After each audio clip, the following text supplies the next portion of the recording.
বাবা মনে হয় কাজ থেকে আজকের তাড়াতাড়ি চলে এসেছে। এখন কি হবে?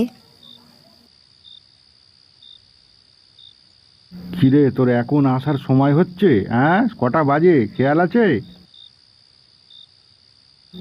আমার হাতে অনেকদিন মারধর খাসনিস, সেই জন্য বহুত বার বেড়েছিস তুই। হুম।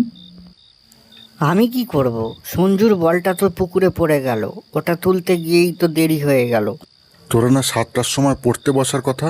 কালকে তো ভূগোল পরীক্ষা, ভুলে গেছিস তুই?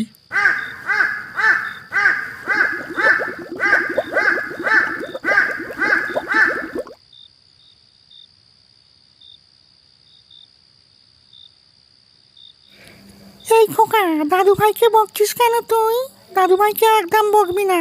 যাও দাদু ভাই, তুমি গিয়ে পড়তে বসো।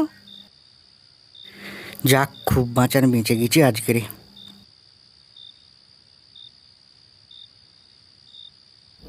যেমন দিদুন তেমন তার নাতি হয়েছে। হুম।